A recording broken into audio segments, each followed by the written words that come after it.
नमस्कार दोस्तों, आज बात करने वाला हूँ असेसमेंट 10 के नोटिस आने के कारण के बारे में।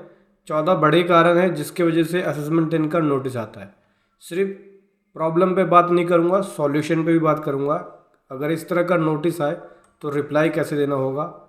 14 पॉइंट्स को मैंने यहाँ पे कवर किया है क्योंकि हम लोग नोटिस का रिप्लाई देते रहते हैं और मैंने जो ऑब्ज़र्व की है बातें और जो पॉइंट्स नोटिस किया है उनको मैं आपके सामने लेके आया हूँ कि 14 बड़े कारण कौन कौन से हैं जिसके वजह से जीएसटी असेसमेंट 10 का नोटिस आता है और उस केस में रिप्लाई क्या दें।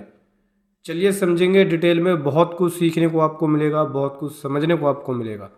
उससे पहले बताना चाहूँगा, जो भी भाई बंधु मेरे चैनल पर पहली बार हैं, इस वीडियो को पहली बार देख रहे हैं, जिन्होंने अभी तक सब्सक्राइब नहीं किया, सब्सक्राइब कर लीजिए। साथ ही साथ बेल आइकन पे भी क्लिक कर लीजिए ताकि इस तरह का कंटेंट आपको मिलता रहे। सो दोस्तों, जो नोटिस के अंदर पॉइंट नोट किए जाते हैं, जो डिस्क्रिपेंसी आती है उसके बारे में बात करते हैं। तो सबसे पहला पॉइंट यह है कि पहले पॉइंट में असेसमेंट 10 में जो नोटिस होगा वो आपकी सप्लाई को रिकनसाइल करेंगे, आपकी GSTR 1 और GSTR 3B। GSTR 1 में जो table 4A, 4B, 4C, 6B, 6C और B2C प्लस 7, 9B टेबल के अंदर आपने जो सेल दिखाई, टैक्सेबल सेल, ध्यान रखना, एग्जेम्प्टेड नहीं, टैक्सेबल सेल, तो आपकी टैक्सेबल सेल को मैच करेंगे किससे? ये टेबल 3.1A GSTR 3B के टेबल 3.1A से रिकनसाइल करेंगे। मतलब बेसिकली देखो, इस टेबल में है वो आपकी B2B सप्लाई GSTR 1 की, B2C सप्लाई GSTR 1 की, एडवांस रिसीव को प्लस करेंगे। प्लस उसके बाद उसमें से जो भी आंसर आएगा उसमें से क्रेडिट नोट लेस कर देंगे, ठीक है, एडवांस एडजस्टमेंट लेस कर देंगे। फिर आ जाएगा फाइनल, ये आपकी फाइनल टैक्सेबल सेल होगी।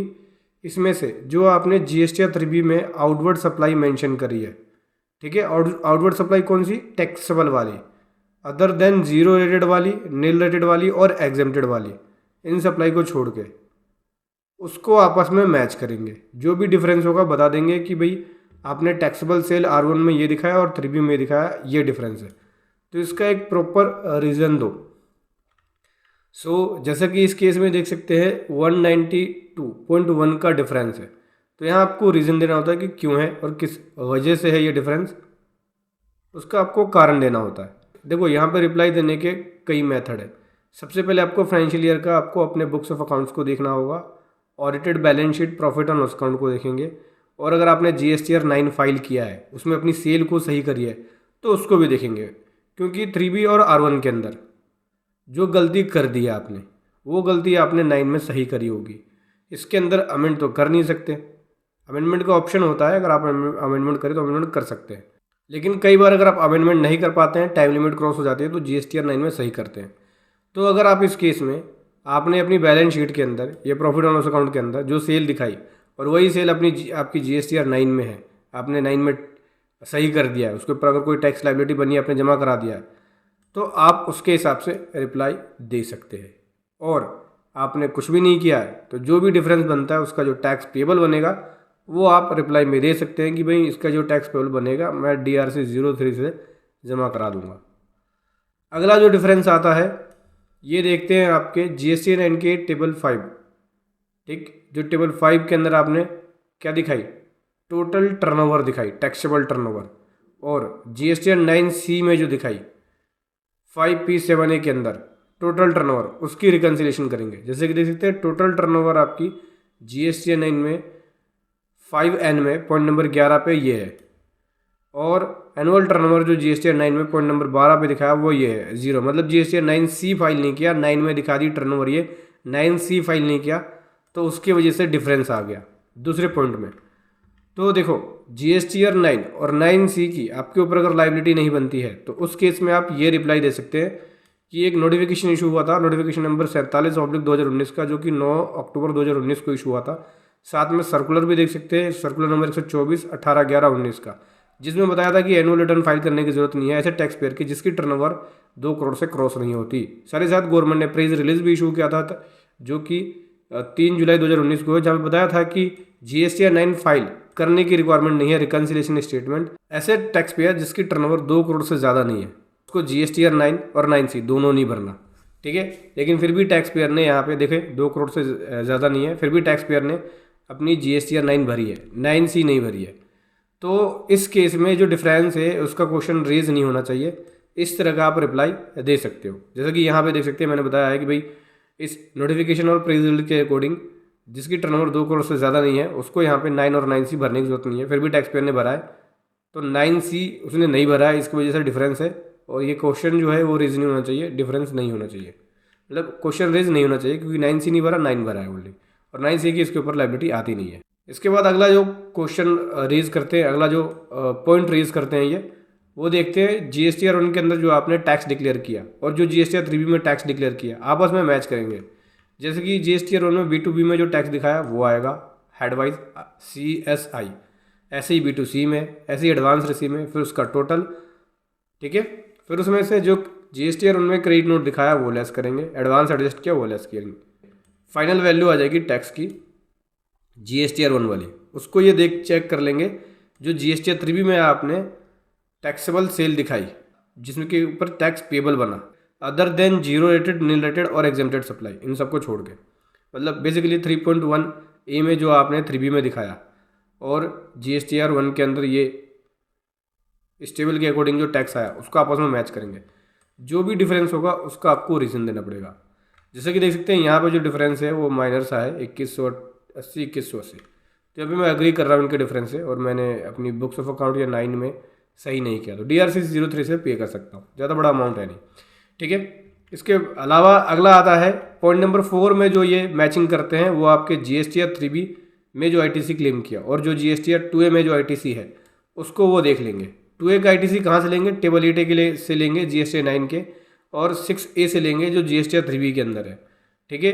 तो ये देख सकते हैं टेबल 8A का ITC आ गया और ये GSTR 3B में जो क्लेम किया, आपस में जो डिफरेंस आएगा उसका आपको यहाँ पे रीज़न देना पड़ेगा। जैसा कि देख सकते हैं यहाँ पे 2A में कम था, क्लेम ज़्यादा हुआ, 2A में कम था, क्लेम ज़्यादा हुआ, यहाँ पे 2A में था लेकिन क्लेम ही नहीं हुआ, यानी C और S के अंदर लाइबिलिटी आती है क्योंकि ज़्यादा क्लेम कर लिया है। अब ऐसे में आप जो रिप्लाई देंगे इस तरह के केस में क्या देंगे मैं आपको बता दूं। देखो गवर्नमेंट ने एक सर्कुलर इशू किया था जिसके अंदर गवर्नमेंट ने बोला था कि अगर डिफरेंस ITC का डिफरेंस 5 लाख तक है 17, 18 और 18, 19 के लिए, देखना ध्यान रखना, मैं ये 17, 18 और 18, 19 के लिए बता रहा हूँ। उसके बाद में अगर कुछ होता है कम या ज़्यादा होता है तो उस केस में तो टैक्स भरना ही पड़ेगा। देखो 17, 18 और 18, 19 के लिए सर्कुलर नंबर 183 देख लो, जिसके अंदर बोला था ITC का डिफरेंस 5 लाख तक है तो सप्लायर सर्टिफिकेट पे लिख के दे दे कि इसका टैक्स मैंने भरा है और अपनी इस इनवॉइस की डिटेल में अपने R1 3B में दिखाया है मैंने, ठीक है। अगर वो दे देगा और आपके पास प्रॉपर इनवॉइस है तो सेक्शन 16 सब सेक्शन 4 के ये 3 कंडीशन सर्टिफाइड कर रहे हैं आप कि आपके पास प्रॉपर एक इनवॉइस है, आपने गुड्स को रिसीव किया है और आपने सप्लायर को पेमेंट करी है, ठीक है, प्रॉपर। तो उस केस में आप इस सप्लायर के सर्टिफिकेट को लगा के 5 लाख तक का डिफरेंस है तो आप इस नोटिस को क्लियर करा सकते हो, यहाँ पे आप रिस्पॉन्स दे सकते हो, ये एक्सेप्टेबल होगा, एक्सेप्ट कर लेगा। और 5 लाख से ऊपर का डिफरेंस है तो CA सर्टिफिकेट लगा के भी आप इसका रिप्लाई दे सकते हो, जैसे कि यहाँ पे रिप्लाई दिया गया है। यहाँ पे यही बोला गया है कि सर्कुलर के अकॉर्डिंग मैं 3 कंडीशन को सेटिस्फाइड कर रहा हूँ और मेरा जो इनपुट है वो 3B में एक्सेस है और 2A में कम आ रहा है, तो सप्लायर के हैंड से मिस्टेक्स हो सकती है, इसलिए सप्लायर लिख के दे रहा है कि R1 और 3B के अंदर उसने टैक्स भरा है। मिस्टेक कैसे होती है मैंने अपनी पुरानी वीडियो में बताया हुआ है कि कौन कौन से कारण है जो मिस्टेक हो जाती है, अब चैनल पे जाके देखो। शुरुआती साल था, बहुत मिस्टेक करी लोगों ने, इस वजह से 17, 18 के लिए गवर्नमेंट ने यहाँ पे रिलैक्सेशन दे रखा है, एक तरह से ये समझो। अगला आता है 5वां पॉइंट, जो 5वें पॉइंट पे क्वेश्चन रेज किया जाता है वो है टैक्स पेबल जो आपने डिक्लेयर करा GSTR 9 के अंदर और 9C में, उसके बीच को चेक करेंगे कि 9 में टैक्स पेबल तो आपका ये है और 9C में 0 है, मतलब 9C फाइल नहीं करी तो 0 ही होगा, इसकी वजह से डिफरेंस आ गया। आप सेम वही सर्कुलर नोटिफिकेशन दिखा सकते हो जहाँ पे 9 और 9C भरने की रिक्वायरमेंट नहीं है, उस सर्कुलर को आप रेफ़र कर सकते हो, उस अपने रिप्लाई में उस पॉइंट्स को डिक्लेयर कर सकते हो। रिक्वायरमेंट नहीं है फिर भी टैक्स पेयर ने भरा है तो 9C नहीं भरा है, इसलिए ये डिफरेंस है। ITC का ट्रेन 1 ट्रेन 2 का क्लेम लिया है और उसको आपने GSTR 9 में नहीं दिखाया है, उसकी वजह से कोई डिफरेंस है तो उसके आप रिप्लाई उसके अकॉर्डिंग दोगे आप, ठीक है। मेरे में यहाँ पर डिफरेंस नहीं है इसलिए रिप्लाई नहीं दिया। उसके बाद जो आता है वो लैप्स होता है, अगर करंट आपने GSTR 9 के अंदर ये दिखा दिया कि ये ITC लैप्स हो गया है तो उसका आपको रिवर्जल करना होगा और वो रिवर्जल होना चाहिए आपके 3B के अंदर। तो आपको उसका प्रूफ दिखाना पड़ेगा कि इसका रिवर्जल किया है या नहीं किया है। अगर आपने अपनी 9 के अंदर ये दिखा दिया कि मैंने ITC लैप्स किया है, इसलिए ध्यान रखना जब भी आप GST 9 फाइल करो उसमें ITC लैप्स दिखाओ तो 10 बार सोच लो, क्योंकि जैसे ही आप लैप्स दिखाओगे वो आपके 3B के अंदर उसका रिवर्जल होना चाहिए। नहीं तो जब भी असेसमेंट 10 का नोटिस आएगा वो आपसे प्रूफ मांगेगा और इस तरह के केसेस में टैक्स लायबिलिटी बन सकती है। अगला आता है ITC का GST 9C का F12F में देखेंगे, जो अनरिकनसाइल्ड ITC होगा उसके बेसिस पे दे देते हैं।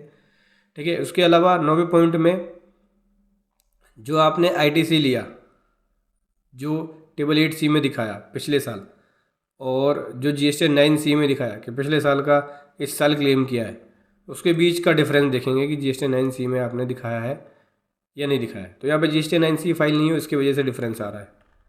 आप सेम उसी सर्कुलर को रेफ़र कर सकते हो। इसके बाद 9 और 9C का रिकन्सिलेशन देख लेते हैं। अनरिकन्सिलेशन टेबल्स को देख लेते हैं जो पेमेंट ऑफ टैक्स शो करेगा। उसका यहाँ पे 0 है मेरा, तो यहाँ पे कोई रिप्लाई बनेगा नहीं। GST 9C का 5R देखेंगे, अनरिकन्सिलेशन कोई टर्नओवर है तो उसकी डिटेल यहाँ देनी पड़ती है, उसका रिप्लाई उसके अकॉर्डिंग दिखाना होता है। GST 9C के 7G में जो टर्नओवर डिक्लेयर है उसका अनरिकन्सिलेशन होने की वजह से रीज़न पूछेंगे, 0 है तो रिप्लाई भी यहाँ 0 बनता है मेरा। फिर ये ITC को चेक करेंगे। ITC अगर आपने एग्जाम गुड्स का लिया होगा, जैसे कि देखते हैं एग्जाम सप्लाई, तो पहले क्या करेंगे कि सप्लाई जो आपकी है यानी टर्नओवर वो लेंगे, टर्नओवर के ऊपर टैक्स। फिर अगर कोई आपने एग्जाम सप्लाई दिखाया है वो लेंगे।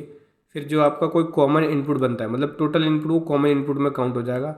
और फिर कोई एग्जाम सप्लाई होगी तो वो इसकी कैलकुलेशन इस रेशियो के अकॉर्डिंग करेंगे और जो भी होगा वो ITC रिवर्जल कैलकुलेट कर देंगे। वो बोलेंगे कि ये ITC रिवर्जल बनता है लेकिन आपने ITC रिवर्स नहीं किया है, तो उसके बीच डिफरेंस दो। तो मेरा कोई एग्जाम सप्लाई है नहीं, इसलिए कॉमन ITC का रिवर्जल नहीं पूछेगा, क्वेश्चन नहीं पूछेगा। अगर आपका होता है कोई कॉमन ITC का रिवर्जल जहाँ पे आप एग्जाम सप्लाई को दिखा देते हो, तो उसके हिसाब से आपको टैक्स लायबिलिटी भरना पड़ेगा और उसके हिसाब से रिप्लाई बनाना पड़ेगा, क्योंकि कॉमन ITC में रूल 42-43 के अंदर रिवर्जल करना पड़ता है। इसके अलावा दोस्तों, अगर आपने कोई रिफंड क्लेम किया है या रिफंड सैंक्शन हुआ है तो उसकी डिटेल देनी होती है, कितना क्लेम किया, कितना सैंक्शन हुआ। डिफरेंस होता है तो उसका रीज़न आपको देना पड़ता है, उसके अकॉर्डिंग आपको रिप्लाई बनाना पड़ता है। तो ये है असेसमेंट 10 के अंदर ये 14 पॉइंट कॉमन है, सभी में ये 14 पॉइंट आपको देखने को मिलेंगे। लगभग 90% केस के अंदर यही सेम 14 पॉइंट देखने को मिलेगा और इसी के अकॉर्डिंग आपको अपना असेसमेंट 10 का नोटिस का रिप्लाई बनाना है, क्योंकि ये जो केस है ये सब में कॉमन है। वीडियो कैसा लगी ज़रूर बताएं। Thank you so much. जय हिंद, वंदे मातरम।